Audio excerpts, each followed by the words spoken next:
Hi, welcome to Tipsy Tooth Talk. I'm Dr. Blume. And I'm Dr. Bishop, and I call it T cubed because I can't say it. And today we're here for a back to school special. Yes, everyone's headed back to school, so we thought we'd talk about some things that you need for your kids or even for yourself this time of year. So, an apple for your teacher. So today we're going to be making an appletini. So, great for the moms' parties when the kids go back to school. Dropping them off in that, carpool lane, just not while you're driving though. The party afterwards. Okay, so we're going to start with, I have already pre-measured. She's so efficient. 2 ounces of lime juice. Now I did squeeze this time. Look, here's my little cut limes. I didn't cheat like last time simply because I didn't have time to go to HEB, which doesn't make sense because it would have been time saver in retrospect, but whatever. You know what I did that day? I went to HEB and I bought lime juice. I know, it's so convenient. So convenient. I was pretty mad I didn't think about it last night. Okay, but I squeezed the limes. There's 2 ounces. We're gonna pour that in there. And then, Carlin, if you'll grab the simple syrup, we're going to do 1 ounce of that, which is just 1 of these. Okay, full to the top. I do not have my glasses on. Okay, then use the red one. Just try and go to about right there. Okay. And then, so that's 1 ounce of simple syrup. And then we're going to do 4 ounces of vodka. Now, again, this is making 2 drinks. Okay, Pour it in here? Yes, pour it in there. So I'm going to do 2 of these. See, y'all can see we don't practice. Yes. Yes, no pre-drinks were made. Ooh, woo, woo. Okay, ounces that. This may make more. I feel like this is going to make more than 2 drinks, but hey, good for us.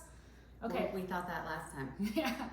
And then you want to use 4 ounces of some type of apple liqueur, whether that be an apple brandy. I didn't know they had apple brandies. That might be a brandy I'm willing to try. Yeah. What is this? I went with the premium sour apple schnapps, just because it had an apple on it, and that was kind of, yeah. There's like, remember Pucker Up? You remember Pucker Up? Oh, yeah. College? Yeah. Yeah. You could do that too. College. We're that old. Yeah, we are that old. Nobody probably drinks that anymore.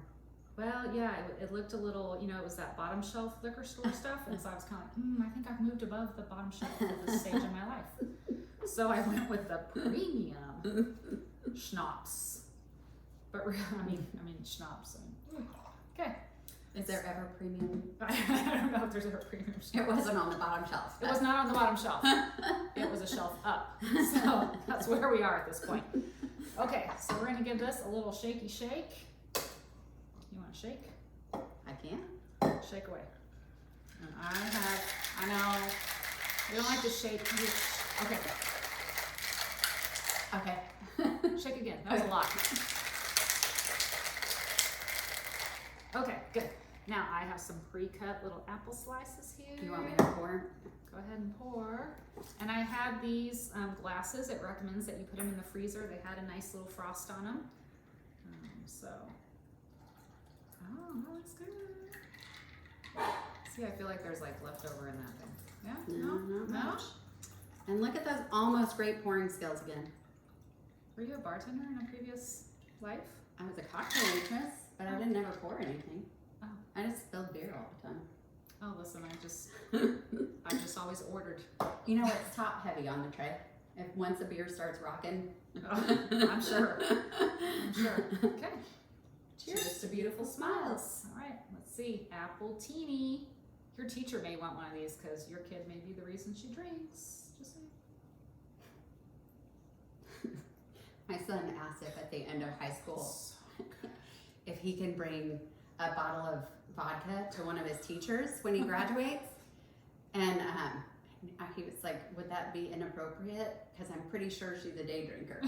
I won't say who it is. After high school with Brits, maybe she is a day drinker. Hey, after high school. Listen, any of you teachers that are day drinkers, there is no judgment because holy heck, y'all deserve anything and everything you want, okay? So I just get one kid at a time. Yeah, exactly. Well, I don't even get kids. I get big kids. Okay, let's see. I think this is good. It tastes like apple juice. It's better than apple juice. I don't like apple juice. Yeah, that's good stuff. Go make that. That's good. Make that for your favorite teacher. They will appreciate you immensely. I like that. It is a little puckery. It's a little puckery, but not pucker up, B. Schnapsy. Puckery. Sorry if I start to. Okay. All right. I like That it. was a yucky noise. Sorry. Well, I have a whole bottle of schnapps, so if anybody would like to come over and join me, I'll be making appletinis for the rest of the fall. So, all right, today's topic, we're going to talk about mouth guards. Mouth guards, because here's some stats for you. 15% of sports injuries are maxillofacial injuries. What's maxillofacial? Anything in the head, all up here. So that does not include concussions though. That includes like lacerations, like cuts to your face, broken noses, teeth injuries, lip cuts, all that kind of stuff. 15% of all sports injuries happen right here. So what does that mean? You are 60 times more likely to do damage to your permanent teeth if you are not wearing a mouth guard while playing some type of sport, particularly high impact sports. So I've actually written a couple of articles about that, and I should have read my articles before we came here because I could tell you the statistics on the age that it most commonly happens and how frequently it's your front teeth, and I did not do all of my homework. I did my homework on the mouth guards themselves, but yes, it's something like 85% of those maxillofacial injuries are actually your teeth. you've written articles, you're just bringing this up? We've been talking about this episode for like 2 weeks. Sorry.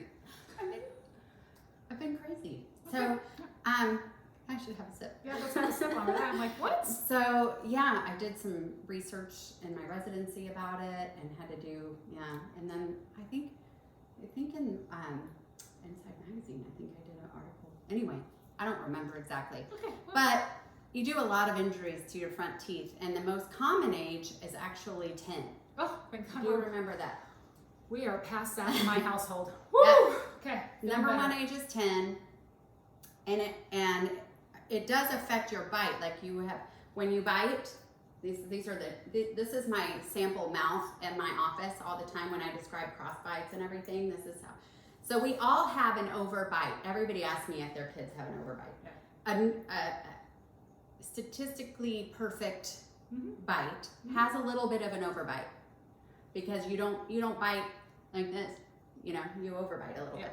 So you have overbite, which is vertical, and you have overjet, which is front. That's to what back. everybody thinks overbite is when they have overjet. When your teeth, your upper teeth are sticking out in front of your lower teeth. That's actually overjet. And every millimeter forward increases your risk of injury to your front teeth. After it's 2 or 3 millimeters, it increases it by 4 times per millimeter. Holy heck. So if you are somebody who has a big overjet, I went the wrong way. I didn't underbite. If you are somebody who has a big overjet, that very greatly increases your risk of injury from sports. So when somebody asks me if they need braces, I try to be very careful to say, not to say it's aesthetic, it's injury related. Right. And also mouth guard related, which is where we're going. I don't want to get too far in the weeds on orthodontics. But and the vertical also increases your risk, but that's more of an increase of your lower teeth. Right. Okay. So this is a little game we play in my house. It's college football season, y'all. Are you so excited? Like, we watched Ohio State and Minnesota last night. It was so good. I'm just happy. It's football season. The Runners are playing tomorrow. The Longhorns are playing tomorrow. Woo, it's a Runner Nation. Who's going to be at the Horns game? This girl. Well, I'll be watching the Runners game because they're in Illinois. So there you go. Okay. Well, let's talk about mouth guards. I have my husband's, and yeah, I had to disinfect this a little bit so I didn't want to touch it. He uses one. He uses some for softball because he is of an advanced age playing softball, which means those teams of older softball players are very injury prone to everything. So I made him a mouth guard to protect those pearly white teeth because we've done a lot to get that smile where it is. So custom night guards, and we have mouth guards that you can just buy over the counter. we have samples here, but let's talk a little We'll bit talk about the custom first. yeah, a little bit why we recommend these. They're made specifically for your teeth. They fit right in. They kind of almost, if they're custom made, have a little bit of a snap, so there's a grip. So if you open, it's not going to fall out. So if you see some of those really good college football players smile, you may see like some random color or something. That's their mouth guard, and typically they're having some type of custom one made. Somebody comes in and does them for the whole team. By the way, Jeff Trailer, if you need that done, give me a ring. Get them in all kinds of colors. I will find runner orange if need be. Anyway, These simple. are just some samples. You Samples. can get Yeah, rainbow ones. you can get patterns. Yeah. Yeah. So it's as simple as you come in, you take an impression or a scan, that model gets poured up or made, and then the night guard out of the plastic material gets sucked down onto there, gets trimmed appropriately, and then you've got a great mouth guard to use during your sports. The material is typically BPA free. That's a big thing right now, and people are concerned about that, but all the materials that we use, BPA free, they're flexible, so they're easy to place and remove. And I just want to give you a couple examples of where your mouth guard should not be. So here's the game we play at my house during football games. How many football players do you see that have their mouth guard hanging right off their helmet? Like, have you ever seen that? It drives me insane. All the time. It drives me All the time. crazy. Drives me crazy. Or like, Or hanging off, or they're chewing on it, Yeah. right? No. it doesn't work there. Or, you know, bless their hearts, they take a super hard hit and it flies out, so it lands on the field, and then they pick it up and put it back in their mouth, which I'm just going to say, better than not wearing I'm just it. going to say this. I will take cooties over no mouth guard because we want to protect those teeth, okay? Just Yes, back to the, from the trauma. Remember the trauma segment? This is what we're trying to avoid, is you having any trauma. So keep this in mind. Damaged teeth don't grow back. They don't grow back. You don't get a second chance. So it's funny you say that, because Yeah. that's what I tell my when my kids were little, and I will say Briggs, when he was playing ball, did not wear his mouth guard while warming up, and I might have reminded his dad right before they went, mouth guard's in the bag. It's there. They were warming up, and somebody was trying to teach Briggs a lesson that he wasn't holding his glove in front of his face and threw without the mouth guard. So he'll end up getting root canal, which we'll talk about later. But yes, the point being, wear a mouth guard. wear a mouth guard. And there was something I was going to say about that, but I forgot. Okay. So when your mouth guard is not in your mouth, it should not be at the bottom of your gym bag. It shouldn't be in your softball bag. It shouldn't be in your football bag unless it is in a case, right? We make cases for this. We give them to you to put them in there and keep them from getting the cooties in your bag from your sweaty jersey, from your sweaty socks, from your sweaty other stuff. But don't leave it in there. Yeah, you want to take it out and clean it afterwards. But some of the sports that recommend that you should be wearing a mouth guard is basketball, obviously football, lacrosse, soccer is a big one. You know what they were made for? What were they made for? Boxing. Oh, That well, was the first one. And they're so good about wearing them though. Yeah. They really are. Yeah. In 1890, Oh, they were made in London for the first time. It was called a gum guard, and it was made out of gutta percha, which when we do our root canal episode, you'll hear about gutta percha. that was a lot of good virtue. And so they made them for boxers. That's who used them first. Well, boxers are great about wearing them. If you see them, their trainers are always sticking them in their mouth for them. That's a whole nother Don't ask me to do that. cootie thing. But anyway, roller hockey, when your kids are out skateboarding or riding those stupid little scooters that I don't like. Volleyball, people getting elbows, taking a ball to the face. Softball, and my number one favorite, hockey. Why hockey sticks, hockey players, hockey. How many times do you see the hockey player pick up his tooth off the ice? Yep. It's super sad. It seems to be like, I don't know if it's a badge of like, I don't know, it's, I don't know. if there are any hockey players out there that would like to explain this phenomenon to us, Yes. why you guys have the sport that is most associated with tooth injuries, and yet so many of you do not wear mouth guards, please send us a DM on Yes. Instagram because we'd like to know. Yeah, I just want to know the reasoning behind that. At any rate, softball, definitely softball, girls softball, women's softball. Here's another thing. I have these sunglasses here because here's something else I saw. We were watching the college World Series, baseball, and one of the infielders was like this, and he had his mouth guard like tucked in.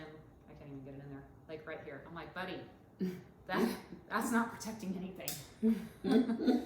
So mouth guards belong in your mouth, not on your helmet, not on your sunglasses, not in your pocket, not in the bottom of your gym bag. I have something to add on that, Yeah. if you don't mind. Absolutely. So, as a pediatric, one of the things that I get a lot of, so custom mouth guards are number one, the best mouth guards. Like anything you read, anything you find is going to tell you custom is the best, and it is. But they're not cheap. Right. Um, And if you have little, so this is probably geared more to your high school players that aren't in braces, your college age players, and your adult players, that type of thing. well, and we'll still do a custom one for younger people, and we can block things out, and we can make them favorable for some changes. Like if you've got a baby tooth that's almost out, and we need a mouth guard for some of my martial arts patients like that's to a good wear one. Yeah. custom mouth guards, and the stock ones really don't work well for them. There are blockout methods, but it is very expensive, and when you're growing rapidly, it's a lot. Now, would I tell you it's worth it? It's still cheaper than a broken tooth. Oh, amen to that. Broken teeth cost you upwards of thousands of dollars. So permanent teeth.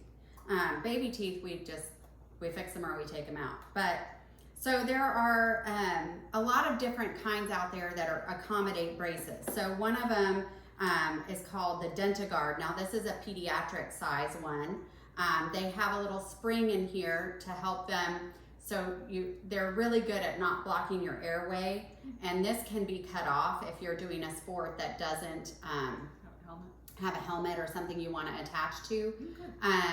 They're really nice for people who are growing, but they fit really well. They're really popular amongst pediatric dentists. It's called the DentaGuard, and they come in all these colors. There you go. And so you can get these through your dentist. We can order them for you, and the company was so nice to send me some samples, and this is the kind that actually I had for my kids at one time when they were younger and playing soccer and softball and stuff like that. Yes. Other really popular ones that some of my orthodontist friends recommend are the really, really popular ones are Under Armour, and these are Shock Doctor. This one is for ultra braces. This one is actually a flavored one. It's called the Classic Fix. So I believe I got these at Dick's or Academy. What flavor is it? I don't know. That isn't. I don't have my glasses on. You tell me. Fruit Punch. Fruit Punch. Hard pass.